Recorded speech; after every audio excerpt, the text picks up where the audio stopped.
Hi everyone, I'm Brent from Craftworld Eldar.com, and in this video I'm going to be talking to you about how to build a competitive Craftworlds list for 9th edition 40k.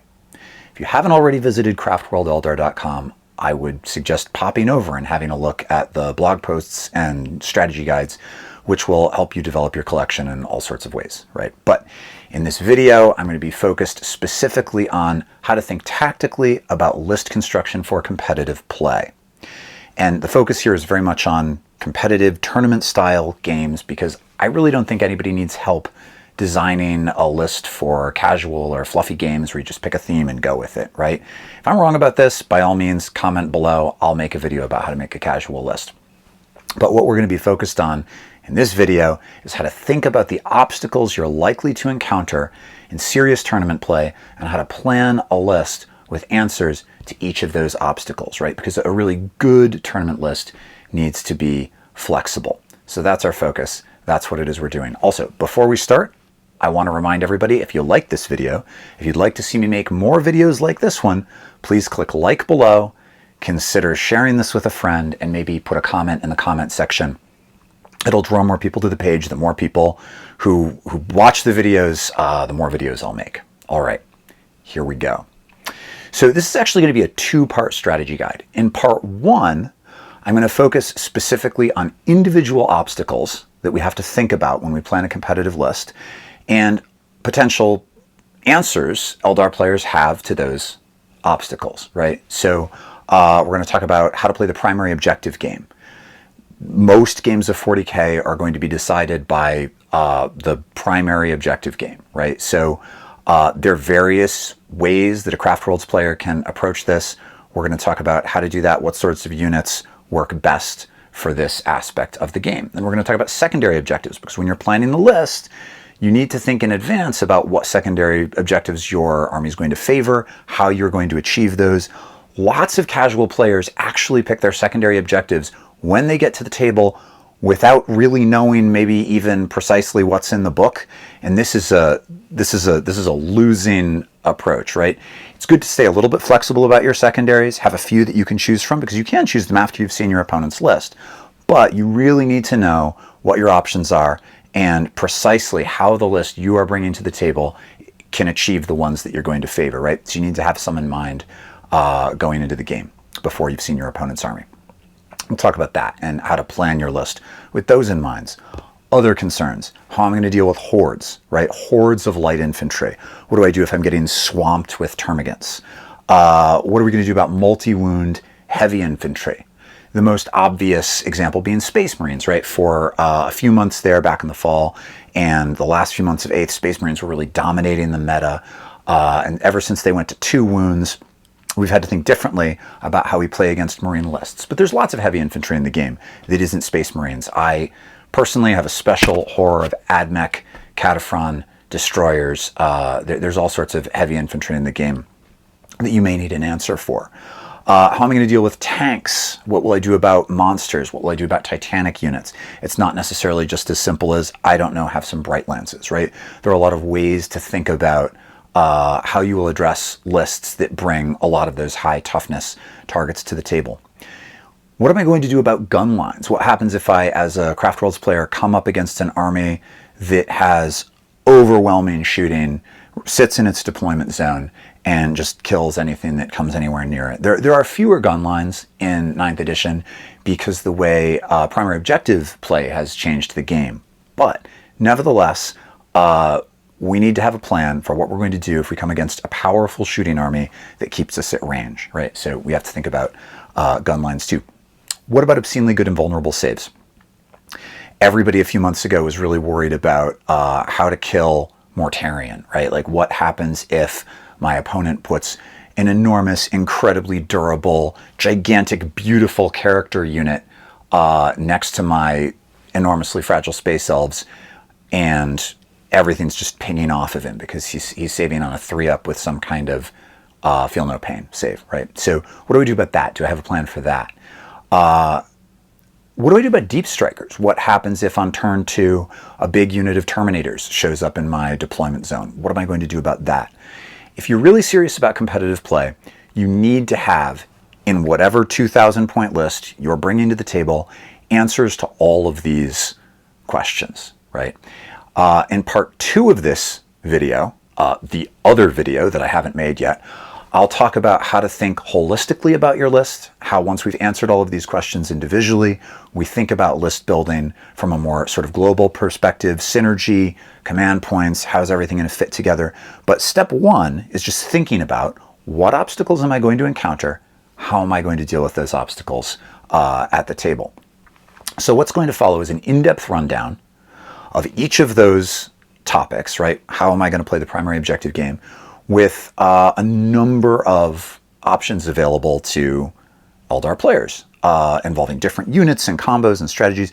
And not all of the answers that I'm going to suggest are equally competitive.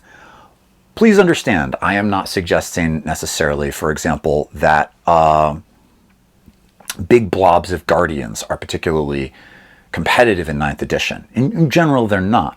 But one of the limiting factors, anytime any player is making a list, is what's in our collection, right? So maybe you came back to 40K after taking a couple of editions off. You have a big Eldar collection. It's not everything, but you're still working with, the models you own. So maybe you don't have 5 Warwalkers with magnetized weapons, right? And you're making slightly different choices about what you're going to bring. So I'll present a variety of possible solutions to these problems, because not everybody's working with the same models. In addition, I think even if we aren't keying in on maybe the exclusively most competitive builds, right? It's helpful for especially new players to think tactically about list construction from the perspective of multiple solutions to a problem, rather than just, looking up on the internet one list that did well at a recent GT, assume the answers are in there and going for it, right? The focus here is on learning how to build a competitive list, how to think tactically about list construction, rather than just giving you, one answer that is competitively effective right now if you know how to pilot it well. So that's what we're doing. We're going to try to think tactically about list construction, identify the specific obstacles, talk about options we have for overcoming them, and move forward with building a list. One caveat before I shift to units in the table, and that is I am not telling you that you need to play competitive 40K, nor am I telling you that this is the best and only way to build a list. If you're playing casual games with your friends and you just want to pick some units you like the look of, or go with some story, right? I'm playing, I don't know, Eadin, so it's all going to be Wraith units, right? By all means do that. That's great, right? There's no wrong way to play 40K if everyone's having a good time. But if part of the joy you get from this game is trying to think tactically about how to outplan and outmaneuver an opponent who's trying to do the same to you before the game begins, then I think you might find this useful. The primary objective game. The greatest obstacle for the Craftworld's player. So in 9th Ed 40K and the 2,000 point play missions used for tournament play, there are 4 to 6 of these primary objective markers around the table, and they will determine fully half of the points available to a player over the course of the game. You can score up to 45 points on primary objectives, and you control an objective if in your command phase you have more models within 3 inches of that objective than your opponent, unless there are models with objective secured, in which case they take priority. Eldar have a tough time with this because we're fast and hard-hitting, but we're not durable. Surviving your opponent's turn and still being there in your own command phase is a tall order. And so Craftworld's players need to be quite crafty, as it were, about how they play. I promise never to do that again. About how they play the primary objective game. A Space Marine player, right, can play the primary objective game in the obvious and intuitive way that somebody who had never played 40K would probably attempt it. Move models onto objective. Don't die. Wait for next turn, right? They just can kind of castle up on objectives. We're pretty bad at that with a couple of exceptions. So one option that you have as an Eldar player is to prevent your opponent from scoring objectives. So instead of really trying to max out your own primary objective points, you focus on shooting opposing units that are squatting on objectives so your opponent can't score them either. If I can't have it, you can't have it. The other way is just to find ways around our durability issues to enhance your units with psychic powers and stratagems to make them more durable. Most successful Eldar lists are probably going to use a combination of these two. But I will say here's a general guiding principle for playing the primary objective game. In the first 3 turns of the game, you probably want to prioritize limiting your opponent's scoring. In the last 2 turns of the game, you want to score. To put it another way, we can somewhat mitigate our durability issues by waiting until our opponents have many fewer models on the table to start putting our models at risk. So the way to lose as an Eldar player is to charge out onto the midfield objectives with our Guardians and Dire Avengers and other soft troops and heroically die there. You will not win the game doing that. I'm going to run you through some strategies both for taking objectives and holding them, and also for preventing your opponent from scoring them, that work particularly well for Eldar players, or at least maybe they work as well as anything. The first is to put some Dire Avengers in a Falcon, probably a unit of 5, and nip that Falcon just in front of the objective, such that you block your opponent, right? It's hard for your opponent to move onto the objective, even if your opponent is engaging the tank and melee. And to use the Falcon as a shell to soak up some damage. When the tank is destroyed, the Dire Avengers pop out with objective secured. They hold the objective. This can work pretty well, especially if you're double tapping an objective marker with 2 tanks. If you have Wave Serpents and Falcons and Dire Avengers or Guardians in your collection, this may work for you.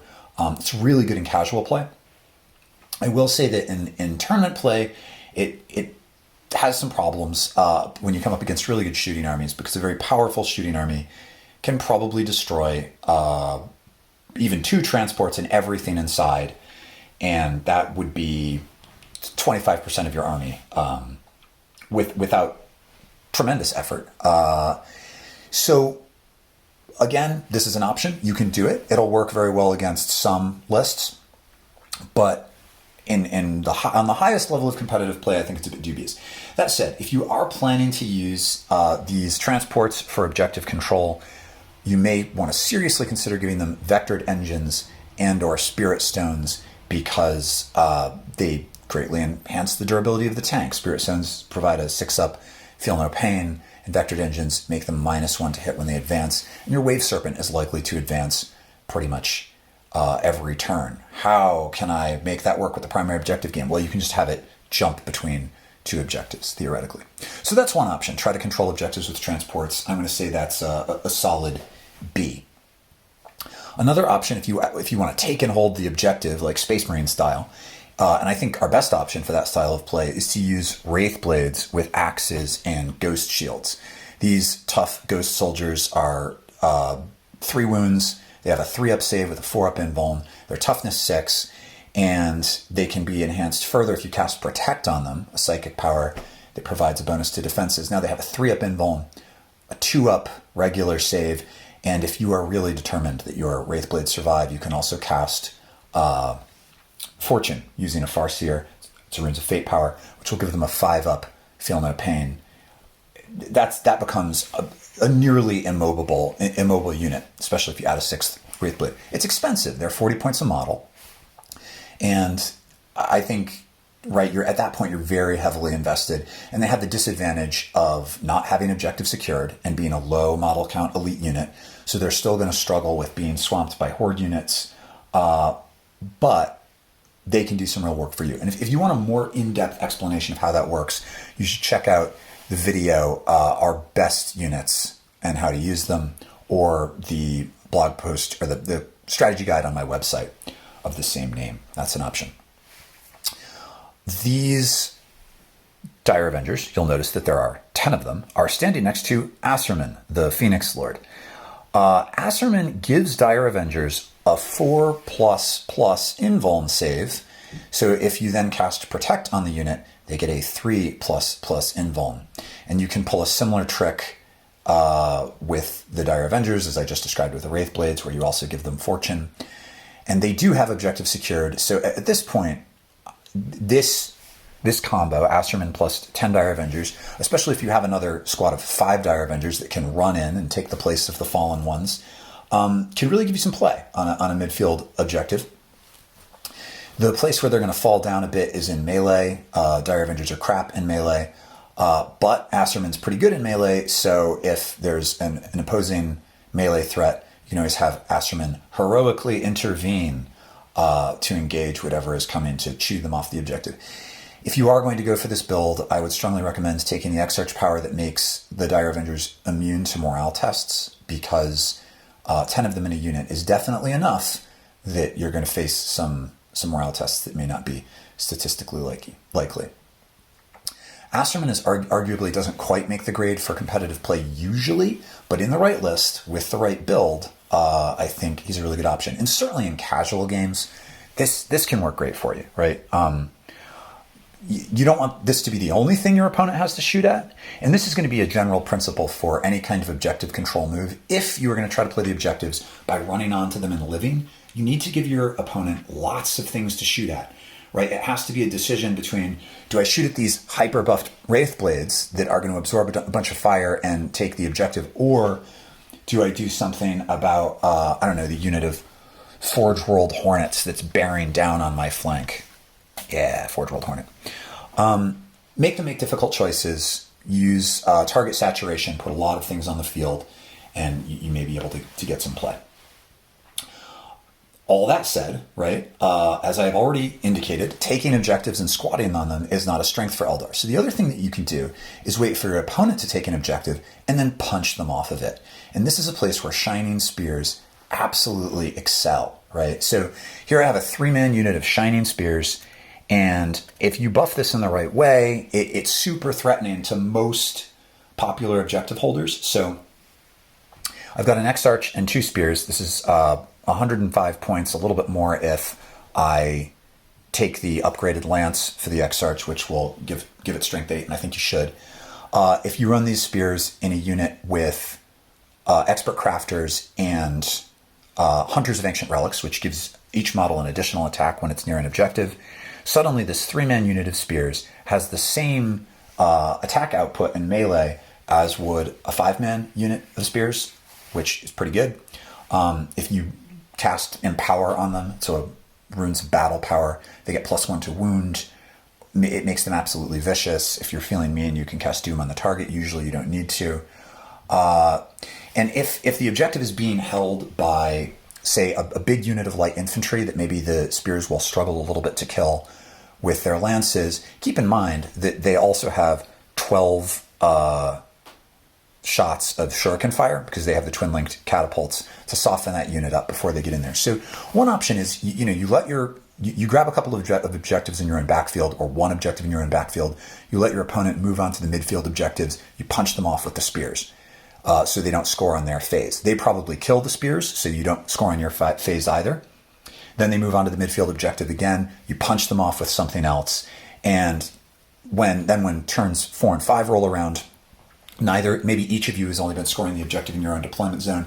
Now, once the armies are thinned out, now you can roll in and start scoring those objectives with your more fragile units. I really think that that's the best overall approach to the primary objective game for Eldar. We do have one more good trick for this, and that is to use Deep Strikers. Eldar have a lot of units that can Deep Strike natively. My favorite native Deep Strikers are Warwalkers. Warwalkers can pop into your opponent's backfield and blast some unit on an objective, and then maybe trundle over there the next turn themselves if it's late in the game.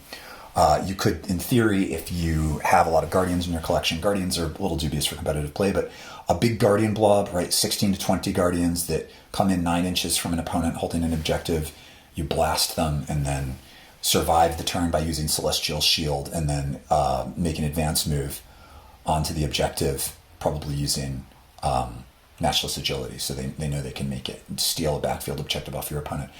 Most really competitive players are not going to fall for this. If they see you have a unit of Guardians in Deep Strike, that they're not going to leave 5 cultists or something holding a backfield objective. That would be dumb. But you can get mileage out of this. It may work for you, especially in more casual games. The last option available to you is to try to prevent your opponent from grabbing midfield objectives by tying their units up in melee. Obviously, Shining Spears can work for this. If you want to run Banshees, in theory, you could charge across the field, turn one with your Banshees, tie up a bunch of your opponent's units, create a logjam. They can't move on to objectives. That can work. Banshees are a little bit expensive to be sacrificed in this way while not doing much damage. It's the reason I don't think they really make the competitive grade, but if you have them in your collection, this is a way you can make use of them. I love them. They're my favorite aspect warrior. I sometimes use them this way. It's an option. So to wrap up, make sure when you plan your army list, you're thinking about how you're going to play and win the primary objective game.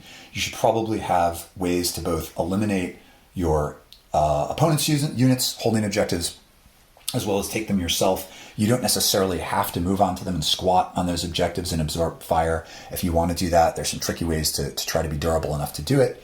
But the better play might be to let your opponents take the midfield objectives and then punch them off and try to win the objective game late. One very last note about this, the Night Spinner. A couple of Night Spinners in your backfield, buffed with an Autarch or a Farseer using Words of Witnessing, can give you some significant firepower against objectives you can't see. So it's a way to blast an opposing unit that's way far away with no line of sight off of an objective, keep your opponent from scoring. All right, let's talk secondary objectives. The secondary objective game. All right, I cannot stress this enough, kids and adults and very old giraffes. If you are approaching your games of more competitive 40K by arriving at the table with an army that is pretty cool and balanced against a lot of different types of lists, but you have given no thought or very little thought to your secondary objectives, you will probably lose. I have played an awful lot of opponents who pull out, when they arrive, the chapter-approved Grand Tournament 2020 book and start looking for secondary objectives. Now, to some degree, this is understandable because you are allowed to select your secondary objectives after you've seen your opponent's army. But at least in a lot of the games I've played, the other person has not had great knowledge of these and has made choices somewhat willy-nilly, and that generally does not go well at all. So here's the big takeaway. I will suggest some secondary objectives and ways to achieve them, but the big takeaway here is not that you need to use the secondaries that I point out. It is merely that you need to plan for this. When you are making your list, you need to plan for how you are going to get to the win. Eldar have a really hard time, Craftworld Eldar have a really hard time with the primary objective game, which means you really need to be maxing out your secondary objective score or coming very close to doing so if you're going to have a good chance of winning, certainly more competitive games. If you're playing a very casual narrative game, by all means, just choose secondary objectives that make narrative sense and are fun. But if you're trying to make a list that's more competitively effective, you need to plan ahead of time. Okay, that said, there are some definite go-to options for a Craftworld's player, and these are the options that make best use of our army's greatest strength, which is its mobility. So probably the single most popular Craftworld's secondary objective is engage on all fronts. And this is because we have so many super speedy units that want to be all over the field and so many units that deep strike for free that it's pretty easy to achieve this without diverting significant resources either from playing the primary objective game or from destroying your opponent's army. And to some degree, this is what determines whether or not a particular secondary objective is a good pick. Can I do this reliably without diverting resources away from other tasks? If the answer is yes, you should probably do it. The way Engage on All Fronts works is that if you have at least one unit wholly within 3/4 of the table and not near the center of the table, you score 2 victory points. If you can do it in all 4/4 of the table, then you score 4 victory points. If you are taking this objective, I would strongly suggest that you make sure you've got some Shining Spears or maybe some Vipers or units that can deep strike for free, like maybe some Rangers. Rangers are not hyper competitive, but they can help you score Engage on all fronts. There are so many good options for this one. Swooping Hawks, great option. Deep strike for free, land in some distant table quadrant. Help you do this. Warp Spiders are good. The only reason, I think Striking Scorpions are without a doubt one of the weakest units in competitive play for Eldar. I love the models. I like the lore. The one argument for getting a minimal unit of striking scorpions into your army is that they're super good at both scramblers and engage on all fronts. They deep strike for free. I think they're only 11 points per model now. You can give them an X-Arch power that makes them a little more durable. They sort of hide. They do this for you. Especially in a really low point value game, scorpions can serve you in this regard. So give some serious thought to engage on all fronts, but if you do, make sure that you have enough fast units that are going to spread out. For example, if you have Shining Spears, but you're counting on using them to rush midfield objectives, it might not really help you with engage on all fronts. The Flyer, on the other hand, can easily get in your opponent's face, do some damage, score this, get shot down, and hopefully land on one of your opponent's units. Again, maybe not a hyper-competitive pick, but pretty good. Another secondary at which Eldar excel is deploy Scramblers. Lots of armies are good at this. The disadvantage to Scramblers is that it only gets you 10 points. At the end of the game, the advantage to Scramblers is it's easy. Scrambling is a thing that an infantry unit can do that prevents it from doing anything else. So maybe at the beginning of the game, my 5-man strong dire Avenger unit that grabs the objective in my own backfield, I might make a regular move onto that objective and then perform the Scramblers action. They can't shoot, they can't do anything, but I've now ticked that box. And if I can do this in each third of the table, essentially my deployment zone, the middle of the table, my opponent's deployment zone, I get 10 points at the end of the game. Hawks can really help you with this, and Warp Spiders are the best for this. Warp Spiders are not great damage dealers at the moment, but they do have a CP-free deep strike and an X-Arch power that lets them deep strike again, right? So they can come in on turn 2, score Scramblers in your opponent's backfield, and then disappear and reappear in the midfield and perform Scramblers again, at which point you can pretty much guarantee that you're going to get these 10 points. And then once your Warp Spiders have done their job, they can, go kill some light infantry unit camping on an objective, or tie up a tank in melee or something. So those are both great picks for Eldar. If you just have no idea what to choose, those are two that you can probably make work. That said, there are some other secondary objectives that you, depending on how you build your army, you can be reasonably sure of scoring at the end.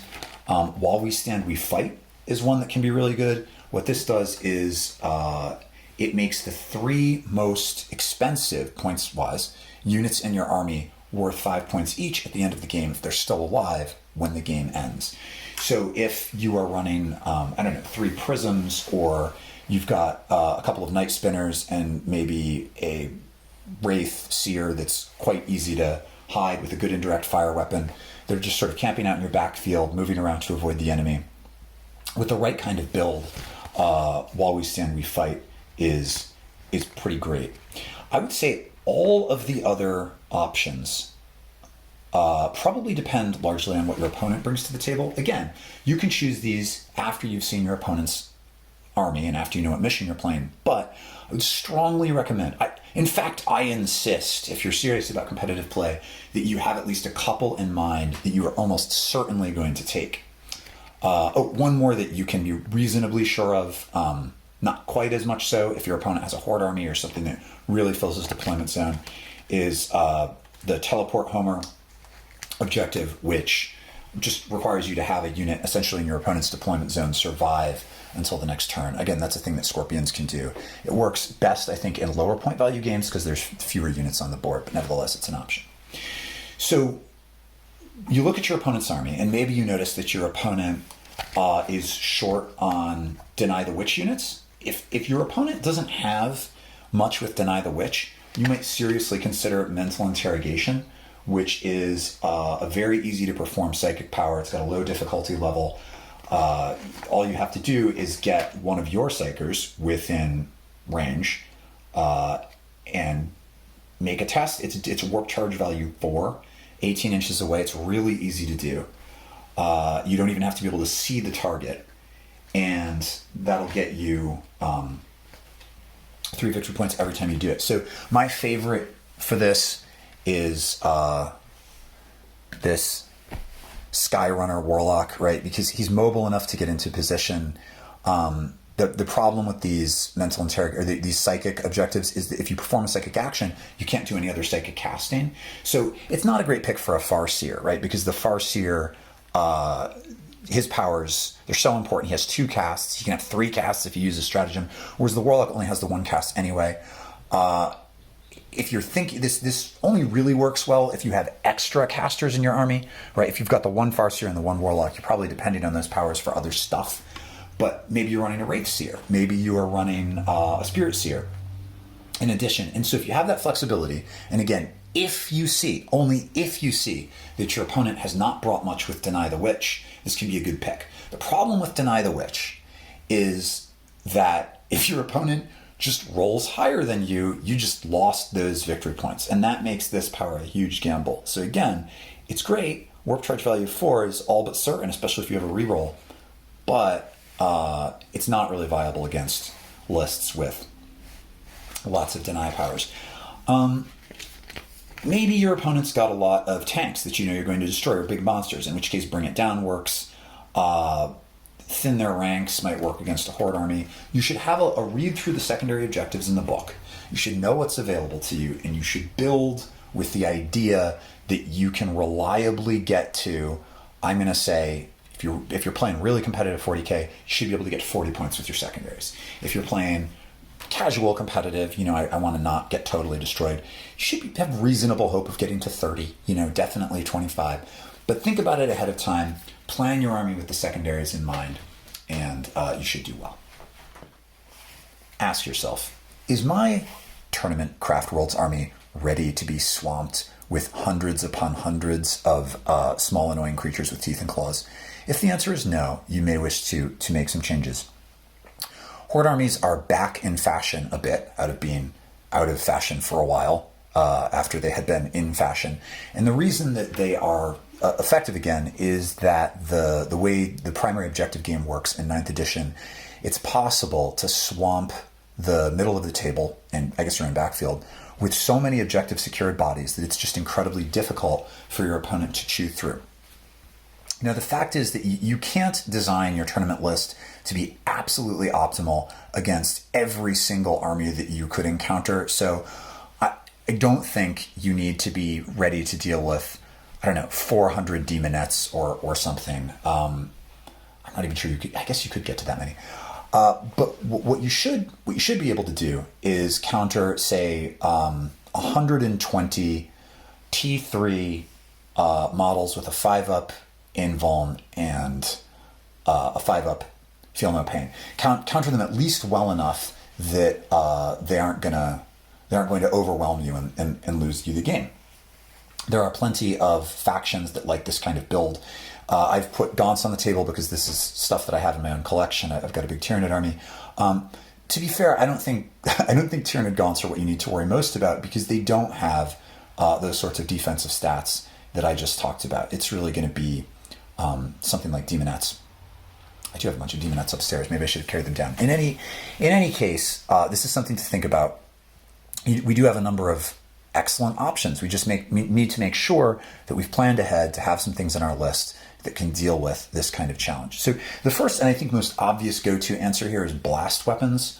Blast weapons, in case you've been living in the woods or something since 9 came out, have a minimum number of hits against, well, not hits, a minimal number of shots against units of a certain size, right? So if say your weapon is heavy D6, like an Eldari missile launcher when you're using the anti-infantry profile, when you're targeting a unit with more than 10 models in it, for the purposes of rolling the number of shots, you will always roll a 6. If there are more than 5 models, you'll always roll at least a 3. So you roll the dice in that case, and if it's less than, you always get at least a 3. So blast weapons, they work great against Horde armies, and Eldar have some great blast options. The Eldari missile launcher is an obvious go-to. You could theoretically have 3 Warwalkers running around in your backfield with Eldari missile launchers, maybe an Autarch nearby to let them reroll 1s, maybe you're roughing them with guide.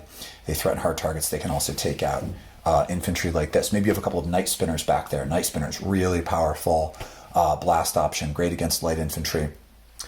Shadow Specters, these guys are a Forge World unit. They have two different profiles. One is an anti-heavy infantry and heavy target profile. The other is an anti-infantry blast profile. Both profiles are great. Shadow Specters are fragile, but they hit really hard, and they can give your army some real game against this kind of opponent. I've definitely played against some demon armies where my Shadow Specters, I think, basically won me the game. The Wraith Blades with swords, I think overall the axes are the more competitive option. But if you're building specifically with hordes in mind, you don't have anything in your army that'll deal with hordes, these axes are just blenders, right? They have a lot of attacks. Having two swords takes the Wraith Blades up to 3 attacks natively, and then when they charge, they have 4 attacks. And keep in mind that your melee units are fighting both on your turn and on your opponent's turn, and they just go through horde armies like butter. Scatter bikes, which are jet bikes with scatter lasers on them. These are a great option.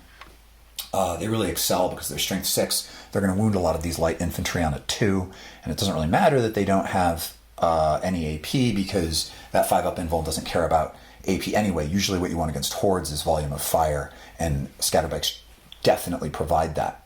If you are using scatter bikes, don't do what I've done here for cinematic value and put them near the thing they're shooting at. Use that 36-inch range. Stay far away. Fire at the thing, and then fire and fade the big unit of scatter bikes out of line of sight of the enemy. They're pretty fragile. So those are some obvious go-tos. I think that, you know, you may, as you make decisions about what your heavy loadouts are going to be, your heavy weapons loadouts are going to be, just make sure, you know, this might be a reason to swap out some of your Bright Lances for Eldari missile launchers, even though they're not quite as good against hard targets. You definitely need game in your list to deal with this kind of challenge. Reaper launchers, right? If you have Dark Reapers, that Tempest launcher that the X-Arch can take, it's a blast weapon. It's great against infantry. Even Swooping Hawks. Swooping Hawks have no AP, low strength 3, but they fire 4 shots, right? And they're pretty cheap. And if you have some Swooping Hawks that you're using to score secondary objectives, you can also keep those in mind as a tool that can help you deal with hordes. Your last really powerful option against hordes is a Guardian Bomb. A Guardian Bomb is usually 20 Guardians in the webway. So they land 9 inches from an enemy. They can fire 40 shots. If you can enhance them in some way, either with guide or a nearby autarch or something, that fire can really chew up horde units. The problem with Guardian Bombs is, in order to target something, they need to be within 12 inches of it, and the counter to a Guardian Bomb is melee, and they have to be close enough to the enemy to be engaged in melee in order to use their weapons at all. So if you are going to use Guardian Bombs, you have to make sure they kill whatever it is they're shooting at, they're not near anything else, and then they can survive in the shooting phase by using Celestial Shield. They need to be used with great finesse because they are very fragile. So there you have it. Light infantry. We're going to talk about heavy infantry next. Dealing with heavy infantry. If you are like my ideal imagined viewer of this video, you're thinking to yourself right now, Brent, although I'm excited to hear what you have to say about dealing with heavy infantry, I can't get over how good you've made those incredibly fugly Shining Spears models from the 90s look by adding capes and banners. If you go to my website, go to my blog, there's an old blog post about how to make these things. It's super easy, and it does breathe some new life into old ugly models. Okay, let's talk about this. So at the beginning of 9th edition, the game was largely dominated by heavy infantry. And here I'm going to define heavy infantry as any infantry unit that has either 2 or 3 wounds, right? So we're thinking now Firstborn Marines as well as Primaris Marines, certainly Terminators. We've got some AdMech Cataphrons here. Although they're cavalry, not technically infantry, these AdMech Horse Dogs currently have 3 wounds. Thank goodness they're going down to 2 wounds with the Codex that's coming out. That's going to be such a relief to those of us who play AdMech a lot. They're difficult to deal with. In any event, it can be really resource intensive to try to deal with these sorts of units. Your small arms fire that does a single damage tends to have a really tough time chewing through them, and shooting them with big weapons like Bright Lances can be overkill, although it isn't always.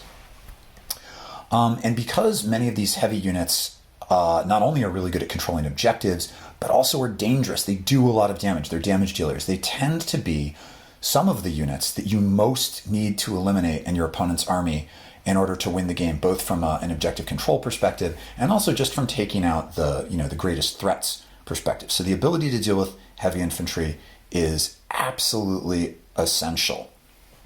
Now, we have a lot of great tools for this as Craftworld players. In fact, I am going to say that probably of all of the things that an army needs to do that I have identified in this video, I'm going to say eliminating heavy infantry is the thing that we are best at. So if it's not going well for you, the good news is you have a lot of resources to sort that out. So we're gonna think about this, we're gonna micro cut this a little bit more and say that you have to think differently about 2 wound and 3 wound heavy infantry. We're going to talk about 2 wound heavy infantry first. I discovered I actually don't. These are all borrowed models, right? These Dark Angels belong to a friend down in Massachusetts, and this gorgeous AdMech collection belongs to a friend whom I play very often. I actually don't have anything. I don't know how this happened, but in my non-Eldari armies, I think I have literally nothing that's 2 wounds. It seems very unlikely, but in a quick perusal. So these horse dogs are standing in for the 2 wound target. Any weapon that does flat 2 damage is great at eliminating heavy infantry or 2 wound cavalry or bikes. So if you have any Hornets in your collection, the laser on the Hornets is good for this. The Night Spinner, right, does flat 2 damage. It's just, Night Spinners are freaking fabulous at chewing through Space Marines as long as you have enough buffs, right? Runes of Witnessing or an Autarch or something, so that you can make up for the fact that they don't have any AP unless they roll 6s to wound. Shining Spears are the best, though. The flat 2 damage that Shining Spears do both in close range shooting with their lances and also actually in combat when they charge makes them just brutal against models with 2 wounds. So lots of good options there. Dark Reapers also, against both 2 wound and 3 wound heavy infantry, Dark Reapers are literally one of the best things Eldar players have available because they have 2 different missile profiles. 2 wounds, and they fire 2 shots, or 3 wounds, and they fire 1. So against, again, I keep coming back to Marines because they are pretty powerful. I come up against them fairly often in competitive play. Those 2 damage Marine Reaper missiles are going to chew up Marines long range really effectively. And if you want to keep your Dark Reapers alive, you can either fire and fade them out of sight if your opponent has indirect fire that can target them even if they are out of sight. Then you want to jump into a transport with them. And there was an FAQ back in January that clarified that units now can fire and fade into a transport. So if you have a Falcon or maybe a Wave Serpent hanging around in your backfield, your Dark Reapers can jump out of the transport, fire with those missile launchers, and then jump back in. And if you're really clever, you might even keep that transport out of line of sight, at least in the first turn or 2 of the game. Later, it can help you score secondary objectives. So these are all great tools. You'll notice that from the last segment, I've also left the Shadow Specters, this Forge World unit, on the table because their second profile, their focused profile, they're essentially working with a small arms version of the weapon that is on the Fire Prism. Does flat 3 damage, has great AP, and is just absolutely brutal against units like Terminators or Cataphren Destroyers, because every failed armor save, and the armor save is not great, once you've already accounted for the AP on this weapon, every failed armor save is a destroyed target. Really, really good. Also, their mobility, they deep strike for free. They're just fabulous. So one thing that Eldar excel at is just cutting the heart out of an army that depends on multi-wound heavy infantry. We have so many tools for dealing with this. If you are using Reapers in this way, I would strongly recommend running smaller squads of Reapers, not taking the Tempest Launcher, and instead giving the Reaper Exarch, the Exarch power that lets him fire with his regular Reaper Launcher a second time, especially when you're doing that 3 damage profile. It's really good. It significantly increases the fire output of the unit, especially if it's a small squad and you also have expert crafters. There are other options. Fire Prisms are good for this. They're middle profile, D3 shots, D3 damage, hard hitting, good AP, really quite effective. This can work for you. And certainly star cannons, right? I love star cannons on Vipers. I love them on Warwalkers. They're so versatile. They can threaten light tanks, and they absolutely chew through this sort of stuff. So we're good at this. We have lots of options, but do make sure when you're constructing your list, you've thought about it enough that you feel confident that you can destroy. I'm going to say you should be prepared for 22 wound heavy infantry and 23 wound heavy infantry with sort of specialty solutions like Shining Spears or Reapers, and then you can always build out from there. Custodies are another army that can be problematic in this way. So hopefully you have enough in your collection to deal with this sort of threat. I suspect you do, because if you have any sort of significant collection of Eldar models, I bet a bunch of what you have is really good at this, as so much of what is available to us is. Tanks, monsters, and Titanic units. A big part of 40k now in 9th edition is really powerful, large, dangerous beasts and machines. Right? I remember when I got into this game back in the very end of 2nd edition. I played a lot in 3rd and a little bit in the beginning of 4th. There weren't a whole lot of tanks on the table, and not a whole lot of big monsters. Maybe you'd have one or two. Now they're all over the place, and there are some armies that depend on them in a big way. And so you need to be ready with your list to crack hard targets or deal with them in other ways. We have a lot of ways to do this as Eldari players, and largely it's math, right? So, I mean, I think if you imagine that a lot of hard targets are going to come in around 14 to 16 wounds, and they're going to be maybe T8. I'm going to overestimate a little bit here, so you're always better off doing it that way, and have a 3-up save natively. You want to make sure that you can eliminate a target like that in a single turn, ideally 2. We have a lot of tools for doing that.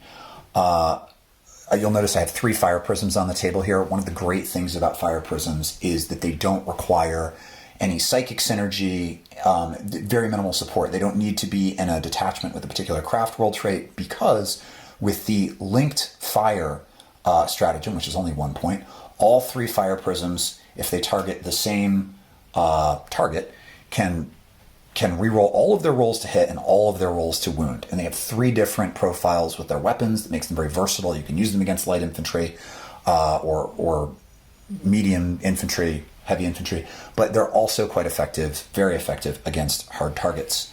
And the way to use the prisms, by the way, is to spread them out in your backfield. Only 1 prism needs to be able to see the target that all 3 of them are shooting at. So generally the way to play it is you move the 1 prism out, you target the thing, you fire, and then you fire and fade it, and you hit whatever it is with all 3 prisms, re-rolling all of your dice. Weirdly, the math works out such that the middle profile that only does D6 damage, or D3 damage, instead of D6, is usually going to be the best option for reasons which I find counterintuitive, but with the rerolls, it works out that way. So prisms can help you deal with Titanic units. With hard tanks, they're very effective. Bright Lances, I don't have any on the table here, but obviously Bright Lances are great. AMLs are pretty good. Both Bright Lances and AMLs mounted on Vipers or Warwalkers, especially in small squads with expert crafters. So they're basically rerolling everything to hit and everything to wound. And in many cases, they're going straight through the armor. If there's no invulns, you're just racking up the D6s of damage. Those are just gold. I think if you have 6 or 7 weapons that are doing D6 damage and hitting really hard, that's pretty good. If you've also got some fire prisms, even better. The D cannon, which can either be on a platform, or I have it on these fellows back here, is effective. I'm not going to walk you through every one of our weapons that's hard hitting. You probably know what they are at this point, but you need to do an audit of your list and make sure you have enough of that type of fire that you're going to be able to deal with an army that throws a bunch of hard targets at you that just absolutely have to die.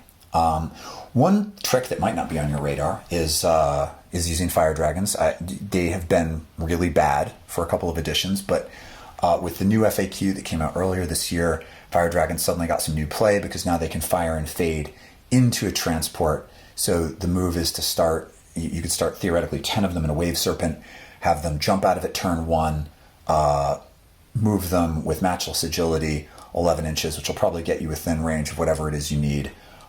Move the transport up so that it's within 7 inches of them. You shoot the thing and they all jump back in the Wave Serpent. It's an expensive build because serpents are expensive. You may want to add some spirit stones or something to give the serpent a little more durability, but it is very effective against armies with lots of hard targets.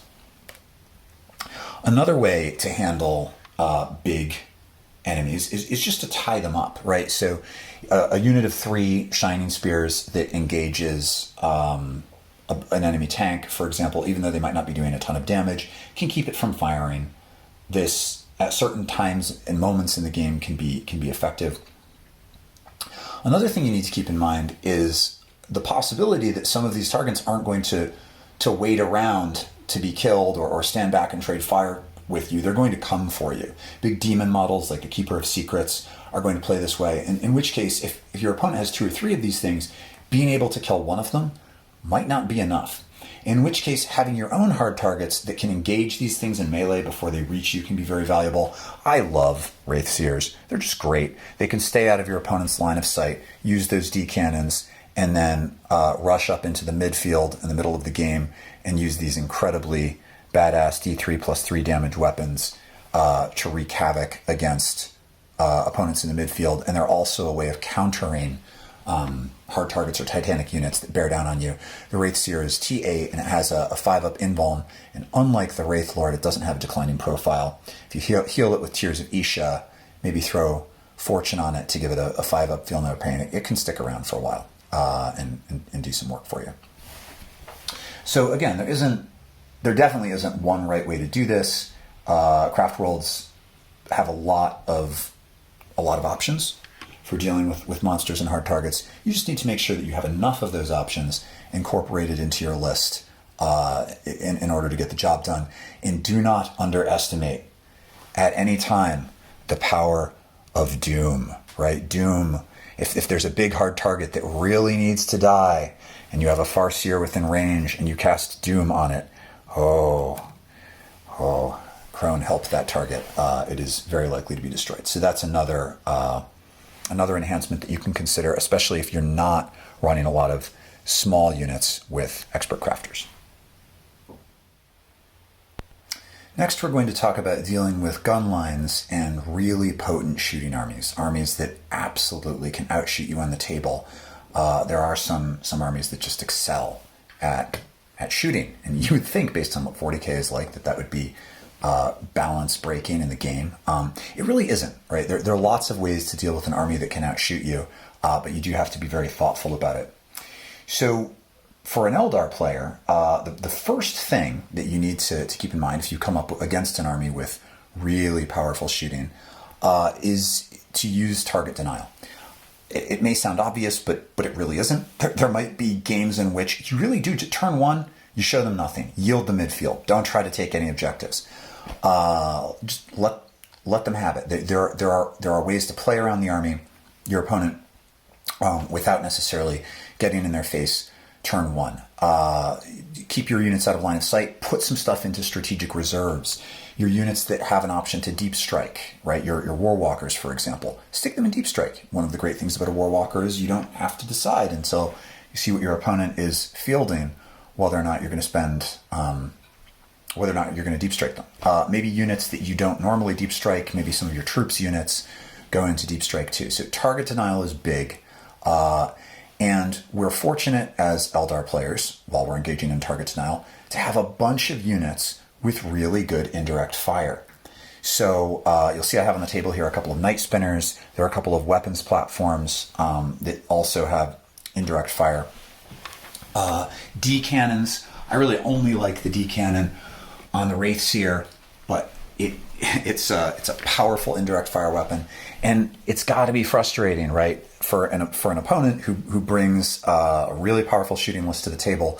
To even though you might not be able to outshoot them, if you're shooting them and they're not shooting you, you're probably winning, right? So that's an option. Target denial and indirect fire can work really well. I'm going to give you some other tricks to keep in mind. There will be circumstances in which maybe the shooting army that you come up against also has powerful indirect fire, in which case you may want to put even more stuff either into deep strike or into reserve, certainly squishy infantry units. And there might be circumstances in which you decide you want to use lightning fast reactions, which at 2 points is pretty expensive. But if, for example, you're starting a unit of spears on the field and they can be targeted with indirect fire, or maybe a flyer that just first turn flies across the board and is in your face, it really might be worth spending the 2 CP to make those spears -1 to hit.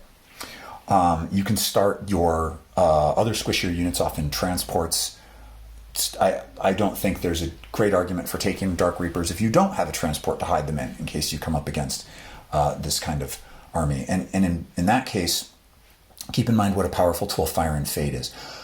I've never played a game of 40k running Craftworlds in which I haven't used Fire and Fade. It's so good, right? You can nip out from behind a line of sight blocking piece of terrain, lay some fire down, and run away. So lots of tricks for target denial that are pretty effective. Another option you have is melee engagement, right? If you can get up in your opponent's face, those powerful shooting units suddenly aren't so scary after all. Probably our 2 most effective tools for this are Howling Banshees, which probably don't usually make the grade for competitive play, but they're my favorite aspect warrior, and they excel at charging across the board turn 1 and jumping on the enemy. They're actually faster, bizarrely, than Shining Spears because they can advance and charge in the same turn. So if you quicken them, you can make an advance move, then you can make a regular move, and then they can jump on your opponent. And they also get a bonus to the charge. That's one of the ways in which they're quicker than Shining Spears. So a couple of units of Banshees, first turn, can get in your opponent's face. Another good trick, if you do have a transport available, you can start them in a transport, put the transport towards the front of your deployment zone. If you do get first turn, you jump them out 3 inches ahead of the transport, and then you charge across the board. You get a little extra movement. And if you don't get first turn, then you just use Phantasm to hide the transport. Similarly with the Shining Spears, you can deploy them in the very front of your deployment zone. They can be ready to move up the board, get quickened by maybe a Warlock, and then charge. But then if you don't get first turn, you just use Phantasm, and you can hide them all behind something. Tying powerful shooting units up in melee is a wonderful tool. Again, the Banshees aren't durable enough to do this for multiple turns, but if you have them in your collection and you're looking for ways to use them, this is a really great option. The last thing to keep in mind when you're coming up against a powerful shooting army is target priority. You really need to know which of your opponent's units are really dangerous and which just look dangerous. You need to know what sorts of tricks they have available to them and their ballistic skill and the relative strength of the weapons. And this is something that just comes with practice and play. If you're a new player, it might be really hard for you to establish target priority. I will say, if you are a very new player and you're playing against a very experienced player, a not unreasonable question at the table when you're choosing targets is which of your units has the most powerful shooting profile? In a competitive game or at a tournament, this is going to be a rude question. Obviously, don't ask it. But in casual play or even pseudo-competitive play at your local game store where you know the other person has more experience, I think it's totally reasonable to ask. And if they say, I'd rather not tell you, it's fine. You'll figure it out through experience. But target priority is big. So those are the 3 tools available to you: target denial, melee engagement, target priority. Hopefully you have a list that's flexible enough to make use of these tactics if you do come up against a force that really can shoot you off the table.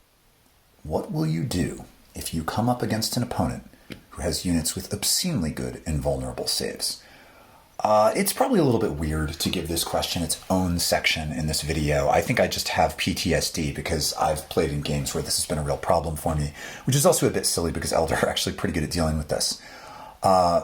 So a unit, I have some Harlequin bikes on the table here, which can quite easily get to -1 to hit and a 3-up invuln with 3 wounds. They can be difficult to deal with. I usually run them as allies. I don't play against them, but often. But nevertheless, The units I more have in mind are, say, like the big Demon Primarch units, Magnus the Red, Mortarion, these sorts of units that can get up to a 3-up invuln, sometimes on top of a Feel No Pain, and have a lot of wounds and high toughness, and are just enormously difficult to budge. The Ultramarine Primarch can be utterly horrific to try and kill Guilliman. I think if you've been playing 40k for a while, you've definitely played in games where this is a problem. The single best tool that Eldar have for undermining this is the Jinx power. I already talked about this in the first section of this video, which lowers your opponent's save by 1. And it's fabulous. The difference between a 3+ and a 4+ invuln save is significant. The difference between a 4+ and a 5+ also significant. Instead of shrugging off half of the incoming hits, you're shrugging off a third, right? So that makes a big difference. Another option you have, of course, is mortal wounds, right? You've got a number of Psychers who have access to the smite power. Your Farseer may have Executioner. Sometimes the best thing that you can do to get a few extra wounds on something with really good defensive stats is to use mortal wounds. We're not quite as good at mortal wounds as a lot of factions, but you are likely to have units in your army that have that available to them, and you should use them when you come up against this kind of enemy. The other option you have, of course, is to either ignore the enemy completely or tie it up. For example, if you're playing against Ultramarines, I'm going to tell you right now, don't try to kill Guilliman. Kill all of the stuff that he's buffing, right? Because he's not worth the investment. It can be enormously frustrating for an opponent too, in a good way, in tournament play for us, to put something on the table and they say to themselves, you're never going to kill this, and you solve the problem by not killing it. And if it's dangerous, you can tie it up in melee. For example, maybe you use a unit of your own that also has an extremely good invulnerable save, like these Wraith Blades. It's not going to work against these bikes because they will fly away, but nevertheless, certainly against something like Magnus the Red or Mortarion. You get in there, you lock them up in melee. If they fly away, they then can't charge. You're still taking them out of it for a turn. You're wailing on one another, and even if nobody's doing a lot of damage, you are nullifying the effectiveness of that unit. In most games, this probably isn't going to come up, but I think it is an important tool to have in your bag of tricks. Are you prepared to deal with enemy deep strikers? Enemy deep strikers can have a devastating effect on your fragile elf space fighters. Elves are famously not durable, and we generally try to survive by hiding. And so enemies popping up in your deployment zone 9 inches from the soft belly of your Fire and Fady heavy support units can be pretty terrible. The first way to deal with this is to just make sure it doesn't happen, right? Like, avoid it by controlling your own backfield. Keep in mind that enemy deep strikers need to be 9 inches away from your units, which means if you deploy such that your units are about 17 inches apart, or frankly, even 18 inches, because they need to be able to fit their whole unit in, there will be nowhere for your opponent to put deep strikers. You can usually do this by spreading out some of those 5-man dire Avenger squads you're taking in order to fill out battalions, or maybe you're doing it with minimal squads of Shining Spears that are going to hang back turns 1 and 2. If you don't have another way to do it, I think support platforms, they need to serve some other function in your list, otherwise it's not worth the points. But this unit is really pretty cheap, and it can help you with backfield control. And there's always something it can shoot, because it can hit things out of line of sight. It is something to think about if you're having a problem with this. So controlling your own backfield, that's number one. Or be prepared to abandon your own backfield. If you're playing a highly mobile army, maybe you don't need to hang out in the backfield. Maybe you can just move everything. But controlling the space around your vulnerable units. Always think about what sorts of spaces exist in which deep strikers can land. If possible, block those out by moving units. If your opponent has stuff in deep strike, I mean, you're always going to know if there's something that can do this.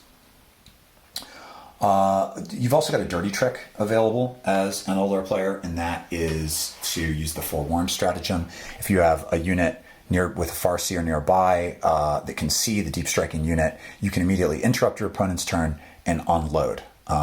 So here, for example, I have a unit of 3 Warwalkers with some pretty badass equipment. Assume that this unit also has expert crafters. If my Farseer uses Forewarned on this unit of 3, we're going to do some real damage to these Terminators.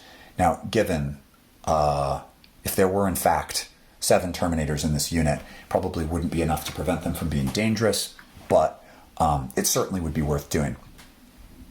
The last thing you can do is counterpunch your opponent's deep strikers with your own deep strikers. Eldar have a bunch of deep striking units that can deep strike without a CP expense. So sometimes, you might wait for your opponent to deep strike and then you drop in with your own deep striking thing and blast the thing that deep struck. To be fair, it doesn't prevent that unit from doing damage upon its arrival, but it can be a good way of preventing further casualties. Best option, control your own backfield, but you do have these other tricks available. So there you have it, how to design a Craftworld's army list, part 1. Although I do have a few parting notes before you sign off and hopefully watch part 2 of this video. The first is I would advise against gambling. I think one of the problems that a lot of newer players run into when they're doing list design is to make certain assumptions subconsciously. So just ask yourself, does this still work if I don't get first turn? Does this still work if I fail several dice rolls that are probable, And if the answer is no, then you might want to rethink the list, right? A good list really needs to be flexible, and it should require as little gambling as you can manage. Last note, definitely consider your meta. If you mostly play the same 5 to 7 opponents, then when you're designing your list, take that into account, right? It's all well and good to read my checklist that says you need to be prepared for Horde Armies. If you just don't play against Horde Armies, maybe for your meta, you don't need to include a bunch of scatter lasers or something, right? Considering the meta is key. Lastly, even once you've done all of this, there are still some hurdles that you need to consider, and that's going to be how all of the models that you're interested in including in your list will work together, how they may or may not compete for the same resources, and how you're going to be able to use those combos to get to the win. And that's what I'm going to be talking about in part 2 of this video, advanced concerns, right?